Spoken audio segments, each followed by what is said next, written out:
আসসালামু আলাইকুম ভিউয়ার্স, কেমন আছেন সবাই? আশা করি আল্লাহর রহমতে সবাই ভালো আছেন।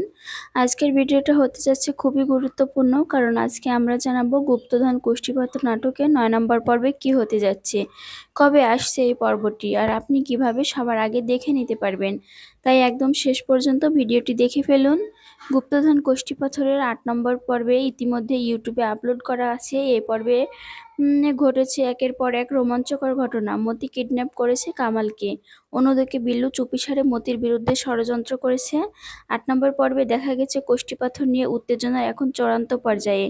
যদি আপনি এখনো ৮ নম্বর পর্ব না দেখে থাকেন তাহলে অবশ্যই দেখে ফেলবেন, আর নিচে কমেন্টে জানিয়ে দেবেন আপনাদের কেমন লেগেছে। এবার আসা যাক মূল উত্তেজনার জায়গায়। মতি কি পারবে শেষ পর্যন্ত কোষ্ঠীপাথর রক্ষা করতে, নাকি চেয়ারম্যান সাহেব আর হালিম সাহেব সফল হবে তাদের ভয়ঙ্কর উদ্দেশ্যে?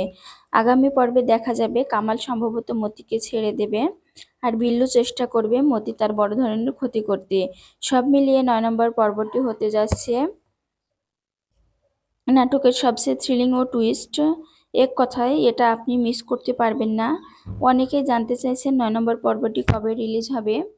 তো ৯ নম্বর পর্বটি রিলিজ হবে, আপনাদের জন্য সুখবর হলো আগামী সোমবার বিকেল ৩টা ৫০-এ ঈগল প্রিমিয়াম স্টেশনে আপলোড করা হবে গুপ্তধন কোষ্ঠীপাথর নাটকের ৯ নম্বর পর্ব। তাই যারা সবার আগে দেখতে চান এখনই আমাদের চ্যানেলটি সাবস্ক্রাইব করে বেল আইকনটি অন করে দিন, তাহলে সর্বপ্রথম আপনি নোটিফিকেশন পাবেন। তো বন্ধুরা, কে কোথা থেকে ৯ নম্বর পর্বের জন্য অপেক্ষা করছো তা অবশ্যই কমেন্টসে জানিয়ে দেবে। ভিডিওটি ভালো লেগে থাকলে একটি লাইক দিয়ে দিবে, আর নাটকপ্রেমী বন্ধুদের সাথে শেয়ার করতে ভুলবে না। পরবর্তী ভিডিওতে আবারও দেখা হবে, ততক্ষণ ভালো থাকো, সুস্থ থাকো। আসসালামু আলাইকুম সবাইকে। আমি বললাম বাবা ছেলেটার নাম ঠিকানা চাচ্ছে। কোন ছেলেটার? যে ছেলেটার সঙ্গে কাণ্ড ঘটিয়েছিস। কি কাণ্ড ঘটিয়েছি?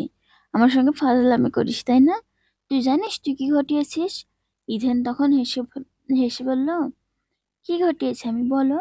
হাসতে হাসতে সে বিছানায় গড়িয়ে এমন ভাব করছে যেন কিছুই জানে না। ইথেন বলল, তোকে বাবা বোকা বানিয়েছে, খুব মজা পেয়েছি সেই জন্য। মন দিয়ে শোন, আমার কিছুই হয়নি, কারোর সঙ্গে কিছুই ঘটায়নি। এমন ভয়ঙ্কর কথা শুনে কি করিস, বাবা কি রিয়াকশন হয় এটা দেখার জন্যই আমি গল্প বানিয়েছিলাম।